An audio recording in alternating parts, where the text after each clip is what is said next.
তুই একটা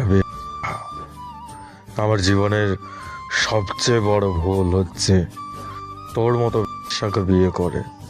বাবার মুখে এমন কথাটি শুনে মা শাড়ির আঁচল দিয়ে মুখ চেপে ধরে কান্না করতে করতে তার রুমে চলে গেলেন। ভাতের লোকমা মুখে তুলতে গিয়েও আর তুলতে পারলাম না। সবকিছু সহ্য করতে পারলেও নিজের মাকে এমন গালি দিলে এটা তো সহ্য করা যায় না। আমার এটা হাত দিয়েই বাবার গলা খপ করে খুব জোরে চেপে ধরলাম। ধুর, বাবা কাকে বলছে, এ তো একটা হিংস্র জানোয়ার। চেপে ধরেই বললাম, আজ তোরে মেরেই ফেলবো। দিন দিন তুই আমার মায়ের উপরে অত্যাচার করে যাবি, আর এটা আমি মেনে নিব? জানোয়ারটা জবাই করা মুরগির মতো ছটফট করতে লাগলো। এরকম অবস্থায় আমার মা দৌড়ে এসে আমার গালে সজোরে একটা থাপ্পড় দিয়ে দিল। তখন আমি জানোয়ারটার গলা চেপে ধরে আছি। আমার মা এরপর আরেকটা থাপ্পড় দিয়ে বলল, ঝিঝি পোকার মতো। আমার কানটাও এমন হয়ে গেল। জানোয়ারটা খুব খুব করে কাঁচতে কাঁচতে ঠক ঠক করে পানি খেল। হাত ধুয়ে আমি বারান্দায় গিয়ে সিগারেটের টান বসিয়েছি। একটা শেষ করে যেই আরেকটা জ্বালিয়ে টানতেছি, হঠাৎ করেই মাথায় ঘুম চেপে বসে। বাবা নামক জানোয়ারটাকে মুহূর্তেই খুন করে ফেলতে ইচ্ছা করছে। কি করব বুঝতেছি না। মাথাটা হুট করেই ব্যথা করতে শুরু করলো। ইচ্ছে হচ্ছিল নিজের মাথার চুল নিজেই টেনে টেনে ছিঁড়ি। জ্যোৎস্নার রাত। ছোট বোনকে ডাক দিয়ে বললাম, মায়ের সাথে যদি বাবা কোনো ঝামেলা করে আমার যেন ফোন দেয়। নিশ্চুপ রাস্তার মধ্যে হাঁটতেছি, কোথাও কোনো সারশব্দ নাই। একটা কুকুরেরও ডাক আমার কানে আসছে না। আমার মাথায় শুধু বাবার দেওয়া গালিটাই ঘুরপাক খাচ্ছে। কানে বারবার ওই গালিটা বেজে উঠছে। সেই ছোটবেলা থেকে শুনে আসছি, বাবা নাকি আমার মাকে ভালোবেসে বিয়ে করেছিলেন। তারা নাকি একে অপরকে খুব ভালোবাসতেন। আগে মায়ের সাথে কেমন ব্যবহার করতেন তা আমার জানা নেই, কিন্তু আমার যখন বয়স 5 কি 6 বছর, তখন মাঝে মাঝে বাবাকে দেখতাম মায়ের সাথে খুব বাজে বিহেভ করত। মাঝে মাঝে দেখতাম আমার মায়ের কাজের কোনো ত্রুটি হলে চড় থাপ্পড় বসিয়ে দিত। আমার ছোট বোন নীরা, ও আমার থেকে 7 বছরের ছোট। আমি যখন বাসায় থাকতাম না, তখন নীরা আমাকে মাঝে মাঝে বলতো বাবা নাকি মায়ের গায়ে অনেক হাত তুলতেন, মারধর করতেন। কিন্তু দিন দিন আর এই মায়ের শরীরে হাত তোলা, বিশ্রীভাবে গালাগালি শোনা কতদিন দেখবো? আমার বোনটি ক্লাস 8-এ পড়ে, আর আমি এইবার অনার্স ফাইনাল ইয়ার দিলাম। আমরা 2 ভাই বোন এতটা বড় হয়েছি, তারপরও বাবা আমাদের সামনে আমার মাকে গালাগালি করেন। কিন্তু আজকের গালিটা আমার খুব লাগলো। আসলে সেই ছোট্টবেলা থেকে দেখে আসছি আমার মা খুব অসহায়। আমাদের নানা বাড়ি কোথায় তা আমরা ঠিক জানি না। কে আমাদের নানা, কে আমাদের মামা, এসব কিছুই জানি না। ঠিক 1 মাস আগে আমার বাবা নাকি আমার মাকে মেরেছিল। তখন আমি বাসায় ছিলাম না, আমি ভার্সিটিতে ছিলাম। বাসায় আসার পর আমার ছোট বোনটিকে আমার কাছে ডেকে দিয়ে বললাম, বাবা কোথায় এখন? আমার বোন বলল যে জানে না। সেদিন রাতে আমরা সবাই না খেয়ে ঘুমিয়ে পড়েছিলাম, কিন্তু মা হাতের ব্যথায় কাঁপতে থাকলেন। বাবা সেদিন আর বাসায় ফিরেনি। পরদিন ভোরে মাকে নিয়ে আমরা ডাক্তারের কাছে যাই। গিয়ে চেক আপ করে দেখি মায়ের হাতে ফাটল ধরেছে। ডাক্তার ট্রিটমেন্ট করে আমার মায়ের হাতে ব্যান্ডেজ করে দেয়। পরের দিন বাবা বাসায় ফিরে এসে দেখে মায়ের হাতে ব্যান্ডেজ।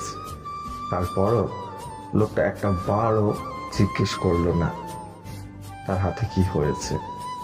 15-20 দিনের মতো আমার মা হাত পা নাড়াচাড়া করতে পারেনি। আমার ছোট বোনটা সংসারের সব কাজ করেছিল। বাবা অফিস থেকে বাসায় এসে চুপচাপ খেয়ে আবার বাসা থেকে বের হয়ে যেতেন, আর গভীর রাতে বাসায় ফিরতেন। আমাদের কারোর সাথে কোনো কথাবার্তা বলতেন না। এই তো 4-5 দিন আগে আমি বাবাকে জিজ্ঞেস করেছিলাম ডাইনিং টেবিলে বসে, বাবা, আমাদের 2 ভাই বোনের খুব আপন তো আপনি আর মা, তাই না? দিন দিন মায়ের উপর অত্যাচার করতেছেন, এইটা কি ঠিক? আমরা এমন আর কত দেখব? সেদিন আমার কথায় বাবা জবাব দিতে পারেনি। আমি শুধু তাকে বলেছিলাম সে যেন আমার মায়ের উপর আর কোনো অত্যাচার না করেন, কিন্তু তারপরেও দিন দিন এমন করে যাচ্ছে। এভাবে আর কত দেখব? আজকে বাবা আমার মাকে যে গালিটা দিয়েছে, সেই গালিটা আমার সম্পূর্ণভাবে বুকে লাগছে। আমার মন চাচ্ছে তাকে খুন করে ফেলে। এসব ভাবতে ভাবতে নিশু আমাকে কল দিল। মোবাইলের দিকে তাকিয়ে দেখি রাত 12:30 বেজে গেছে। প্রথমবার কলটা কেটে দিই। কেটে দিয়ে ফোনটা আমার পাশে রাখি। একটু পরেই নিশু আমাকে আবার ফোন দেয়। ফোন কেটে দেওয়ার পরে বারবার ফোন দিচ্ছ কেন? সমস্যা কি তোমার? মানে কি হলো তোমার? আর এমন করতেছো কেন আমার সাথে? কেমন বিহেভ করবো? তোমাকে আমি কিছু বলেছি নাকি? আমাদের মাঝে কিছু হয়েছে? আমাদের মাঝে কিছুই হয়নি, কিন্তু চাচ্ছি না তোমার সাথে আমার কোনো যোগাযোগ থাকুক। মিহির, তোমার কি হয়েছে বলো তো? হঠাৎ করে কেন এমন কথা বলছো? প্লিজ আমাকে বলো না তোমার কি হয়েছে। আমাদের মাঝে কিছু হয়নি, বাট আমি চাচ্ছি না আমাদের মাঝে কোনো সম্পর্ক থাকুক, কারণ আমি তোমাকে বিয়ে করতে পারবো না। তুমি কেন? আমার লাইফে কাউকে আনবো না, আমি সির্ফ একা থাকবো। হঠাৎ এমন করে বলতেছো কেন মিহির? আমরা দুজন দুজনকে ভালোবাসি, তাই না? আর আমাদের সম্পর্ক আজ 2 বছর হতে চললো।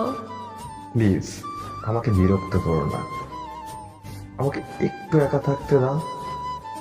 আমি নিতে পারছি না শিমু, বিবাহিক জীবনে যতটা কষ্ট তা আমি আমার মাকে না দেখলে বুঝতে পারতাম না। আচ্ছা, তোমার মন মানসিকতা ভালো হলে আমাকে জানিও, বা আমাকে একটু ফোন দিও। আজকে সারাদিন তো আমাদের তেমন কথাই হলো না। এখন ফোন দিলাম কিন্তু এখন বলতে চাইছো না। আমি তোমার জন্য অপেক্ষা করব। ফোন দিও আমায়। শিমুর ফোনটি কেটে দিয়ে চুপচাপ করে বসে থাকলাম।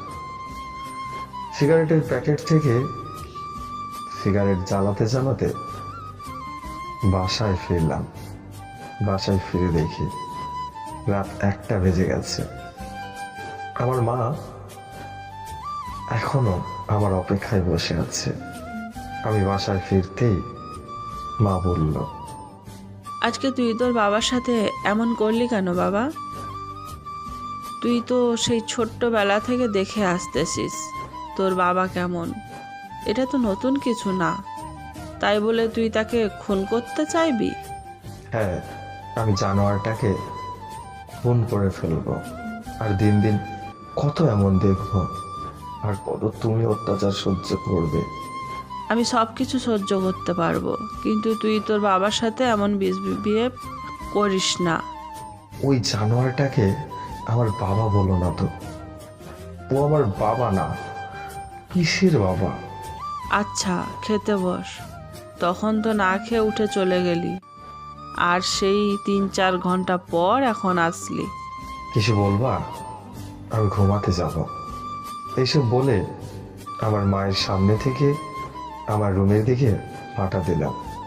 একটু পরে জানোয়ারটা দাড়ি চুলকাতে চুলকাতে আমাকে এসে বলল, কালকেই তোরা আমার এই বাসা থেকে বের হয়ে চলে যাবি। আমি যেন সকালবেলা ঘুম থেকে উঠে তোদের মুখ না দেখে। যাব তো যাওয়ার আগে তোকে খুন করে যাব, বুঝলি? তুই আমার মাকে কষ্ট দিয়েছিস, আর কত দেখবো? তোর অনেক সাহস হয়ে গেছে, তোকে আমি জেলে ঢোকাবো। কালকেই তোকে আমি জেলে ঢোকাবো। তোরে খুন করেই তো তবেই জেলে ঢুকবো, এর আগে তো না। জানোয়ারটা আমার সাথে আর কিছু বলতে পারলো না, আমার রুম থেকে বের হয়ে গেল। কিছুক্ষণ পরেই শিমু আমাকে কল করতে লাগলো, বার ফোন দিতে লাগলো। ফোনটি আমি সাইলেন্ট করে পাশে রাখলাম। শিমুর সাথে আমার সম্পর্ক রাখা সম্ভব না। আমাদের যতই কষ্ট হোক, আমরা আলাদা হয়ে যাব, আমাদের আর কোনো সম্পর্ক থাকবে না।